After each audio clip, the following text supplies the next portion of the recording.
कुरान में एक बड़ी खूबसूरत सी एक आयत है जिसका तर्जुमा मैं आपको सुनाता हूँ। ज़रा ध्यान से सुनिए और पूरा वीडियो देखिए ताकि जो है मैं कहने वाला हूँ वो आपको अच्छी तरह से समझ में आएगा कि किस तरह से आदमी गुमराह होता है। एक बात कही जाती है कुरान में और उसको जो है लोग किस तरह से लेते हैं, किस तरह से उसे समझते हैं। वो आयत ये है कि तुम में एक ऐसी जमात हो जो लोगों को भलाई की तरफ बुलाए और बुराई से रोके। ये है तर्जुमा इस आयत का। बाज़ मर्तबा या तो बहुत सारे मर्तबा आपने इसे लोग जो है किताबों में आया है, हदीसों में आया है, इस तरह कहकर जो है इस आयत का तर्जुमा आपको सुनाते हैं। इसको सुनाने के बाद में जो है अपना एजेंडा किस तरह से समाज में और हमारी सोसाइटी में डाला जाता है और इस आयत को बयान करते वक्त ना वो बयान करने वाला समझता है और ना कोई आलिम इसकी तशरीह और इसका खुलासा उम्मत को अच्छी तरह से बताता है। जमाती लोगों में ये तर्जुमा काफ़ी हद तक और बड़े पैमाने पर बयान किया जाता है। ये बात मैं कोई दुश्मनी में नहीं कह रहा हूँ, लेकिन जो गुमराही हमारे अंदर फैलाई जा रही है उसकी तरफ मैं आपका ध्यान ले जाना चाहता हूँ। मुझे कोई दुश्मनी नहीं है लोगों से, जो करना चाहे करे, क्योंकि हर इंसान अपने अमाल का खुद जिम्मेदार होता है। अब देखिए इस आयत का एक ऐसा पहलू मैं आपके सामने लाता हूँ जिस तरह से जो है कोई वो शीशा दिखाता, आईना दिखाता है, उसी तरह से आपको समझ में आएगा कि कितना और किस तरह से जो है गुमराही का एक दरवाज़ा हमारी तरफ खुल जाता है। और ये बताया जाता है कि ये किताब में है, ये कुरान में है, ये हदीस में है। तो जो आदमी अक़ल से समझता नहीं है, ना उसने कभी कुरान को खोल कर देखा है, ऐसे लोगों को जो है ये बात बहुत बड़ी और गहरी लगती है और वो बेचारा उस चीज़ के अंदर जो है वो धीरे धीरे एक भीड़ की जो है वो एक तरफ जा रही है भीड़, उसमें अपने आप को कब वो शामिल करता है उसे पता नहीं होता। और ना कभी ये समझ कर बोलने वाले लोग ना इस तरफ गौर करते हैं, ना फिक्र करते हैं। हालांकि अल्लाह के रसूल ने इस बात पर बार बार कहा है कि किसी चीज़ पर आयत हो या हदीस हो, गौर और फिक्र आपके लिए फ़ायदेमंद है। और ये चीज़ हमने जो है काफ़ी हद तक तर्क कर दी है, समझ में नहीं आता। अगर आप फिक्र नहीं करोगे तो कैसे समझाऊंगा। मैं उस बात की तरफ आता हूँ। क्या कहा गया है आपसे कि तुम एक ऐसी जमात हो जो भलाई की तरफ बुलाए, बुराई से रोके। बड़ी अच्छी बात है, खूबसूरत सी बात है, इसमें बुरा क्या है।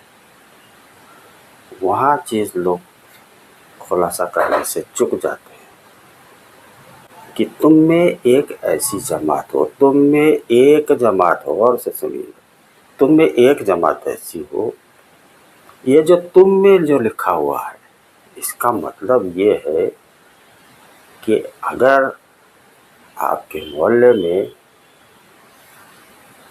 1000 लोग रहते हैं तो उसमें से तुम में यानी कितने परसेंट हो जाएगा, इसका खुलासा किताब में नहीं लिखा है। लेकिन अगर हम सोचने वाले लोग अगर इस बात पर एक जगह जमा हो तो 2 या 3 लोग काफ़ी है। यानी पूरे मोहल्ले में 2 या 3 लोग हो जो भलाई की तरफ बुलाए और बुराई से रोके। बस ये रिटायर्ड लोगों का काम है। अब कोई काम धंधे करने वाला आदमी जो है इस चीज़ की तरफ ध्यान नहीं देता है, लेकिन वर्गलाया जाता है। اب تم میں ایک جماعت ایسی ہو تو ایک ریٹائر لوگوں کی ایک چھوٹی سی جماعت ہو جو محلے میں کرتی ہے، ان لوگوں کا کام ہے کہ آپ جائیے کہ کوئی اگر برائی کرتا ہے تو اسے برائی سے روکے، اب اچھائی بھلائی کی طرف بلائے، یعنی کیا کرے؟ بھلائی کی طرف بلائے یعنی وہ کوئی غلط کام کر رہا ہے تو اسے بھلائی کی طرف بلائے نا۔ وہ کلمہ پڑھتا ہے، وہ نماز بھی پڑھتا ہے، وہ سب کچھ کرتا ہے جو ایک ایمان والے کو کرنا چاہیے۔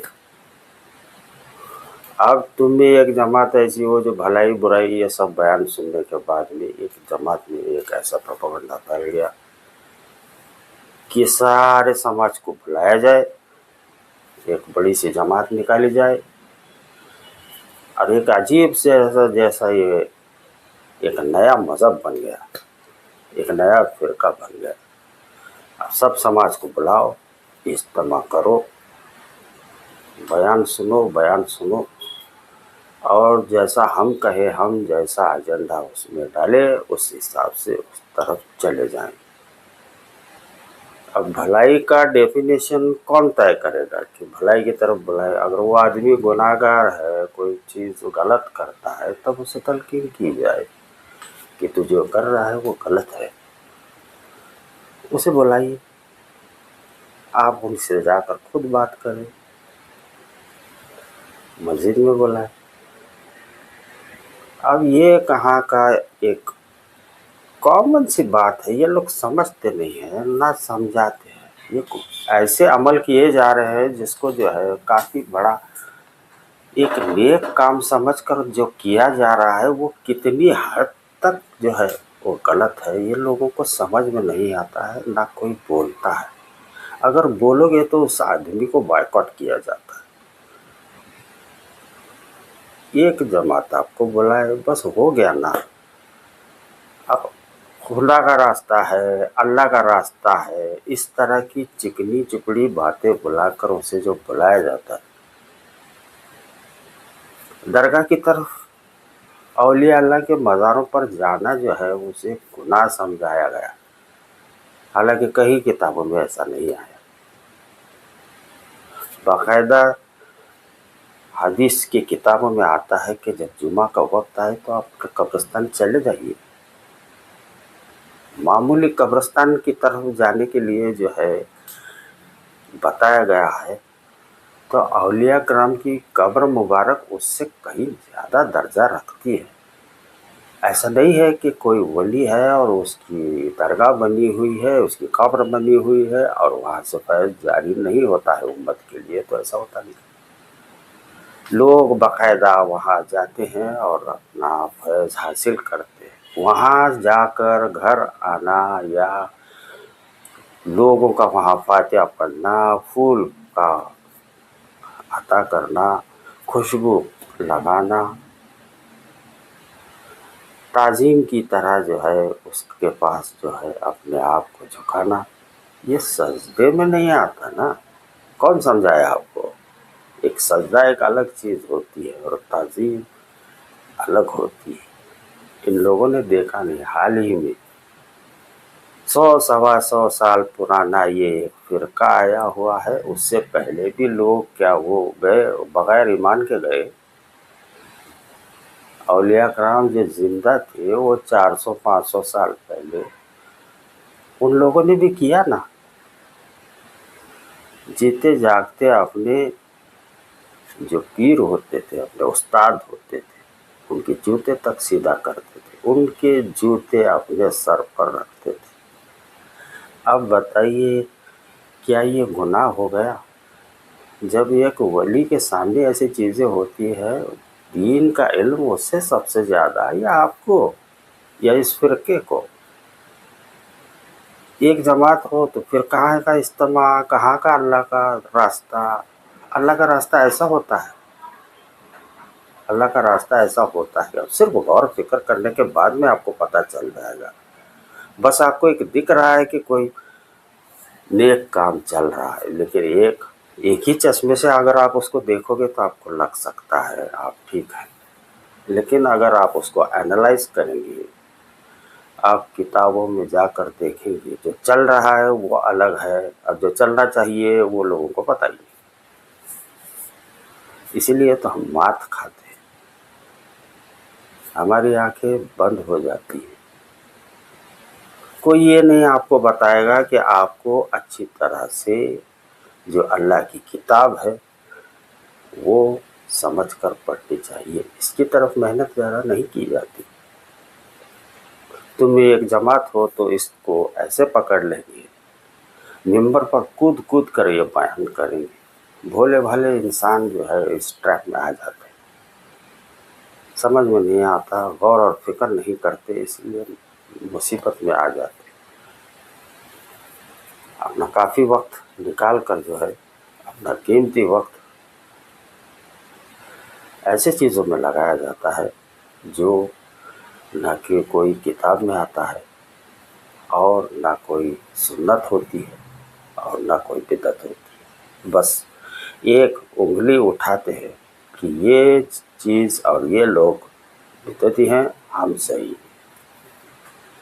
अगर इनके एजेंडे के हिसाब से अगर आप उस मोहल्ले में रहकर नहीं करोगे तो आपको बाकायदा मोहल्ले में आप बायकॉट की तरह आप ज़िंदगी गुजारते। बड़ा मुश्किल होता है लोगों के साथ में रहना अगर आपने इनके एजेंडे के हिसाब से अपनी ज़िंदगी नहीं गुजारी। सच्चाई अगर कोई बोलता है तो उसे तकलीफ़ दी जाती है, इसलिए वो खामोश हो जाता है। लेकिन उम्मत का यहाँ नुकसान हो रहा है। जब आलिम को अच्छी तरह से दीन नहीं समझा तो इन लोगों को क्या समझेगा, आवाम को क्या मिल जाएगा। जो लोग पढ़े लिखे होते हैं वो बोलते नहीं हैं। जिसने कुरान को समझा है, समझ कर उससे जो बात लोगों तक पहुंचानी है वो पहुंचाने के लिए कतराता है, नहीं बोलता है वो, इसलिए कि समाज जो है, सारा मोहल्ला जो है उसके खिलाफ हो जाता है। सच है तो बोलिए, समझ लीजिए, क्योंकि आखिरत आपकी अपनी है। देख लीजिए गौर से, खुली आँखें से देख लीजिए, कान खुले रखिए।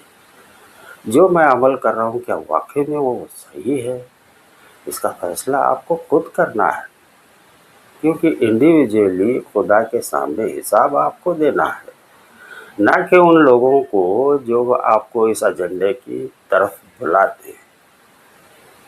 नया नया फ़िरका, नई बात, अल्लाह का बयान, ये वो न जाने कहता है आपको ऐसे हो जैसे वो कढ़ाई में आपको तल देंगे।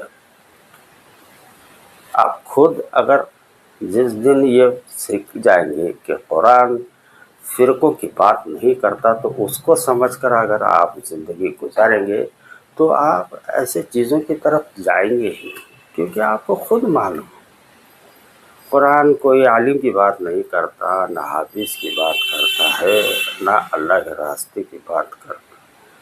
हम जिसे अल्लाह का रास्ता समझते हैं वो कुछ और है, और कुरान में अल्लाह का रास्ता जिसे खुदा बता रहा है वो तो हमें मालूम ही नहीं। हम सिर्फ वो मिंबर पर बैठे हुए या खड़ा हुआ आदमी जो बयान करता है वो उसके बात पर जो है आंखें बंद कर ईमान लाते हैं और भरोसा रखते हैं कि यह आदमी सही कह रहा है। कभी हमने ये कोशिश नहीं की जो आदमी कह रहा है वो सही है या गलत है। फिर फैसले पर आइए, फिर आपकी अपनी ज़िंदगी है, आपका अपना ईमान है, किस तरह से आपको कहाँ और कैसे गुजारना है, खुदा किस चीज़ पर राज़ी है और किस चीज़ पर नाराज़ है, इसकी तरफ आपको देखने का आपका एक नज़रिया बदल जाएगा। वो बात सिर्फ कुरान में है। कुरान इसलिए नहीं है कि आप जो है कुरान सीखे, समझ कर पढ़े और उसके बाद ये जो कुरान आपने सीखा है उसको बहस के लिए इस्तेमाल मत कीजिए। आप पहले अपने आप को सीधा कर लीजिए, फिर घर की तरफ देखिए, फिर अपनी औलाद की तरफ देखिए। ये बातें तो दूर, न जाने हमें किस रास्ते पर ले जाया जा रहा है, इसका हमें ना पता ना बोलने वाले को पता। जिस दिन आप ये समझ जाएंगे ना कुरान क्या चीज़ है, मेरा दावा है कि आप उस दिन जो है किसी फ़िरके के साथ में नहीं रहेंगे, आप अकेले रह जाएंगे اور آپ کا ایمان کا وہ معیار ہوگا کہ آپ کو جو آپ آج استعمال کر رہے ہو اپنے آپ کو جس فرقے میں ہو، تو آپ کو پتہ چل جائے گا کہ میں نے آج تک کوئی سمجھداری کا کام کیا ہے یا نہیں۔ میں نے جو بھی زیادہ تر اسلامک ویڈیو جو میرے ہیں اس میں اکثر اوقات یا تو زیادہ تر اوقات میں قرآن کی سمجھنے کی بات پر زیادہ زور ضرور دیتا ہوں، کیونکہ اس کتاب میں وہ بات ہے جو خدا اور رسول یہ دونوں کو آپ اچھی طرح سے سمجھ سکتے ہو۔ ملتے ہیں۔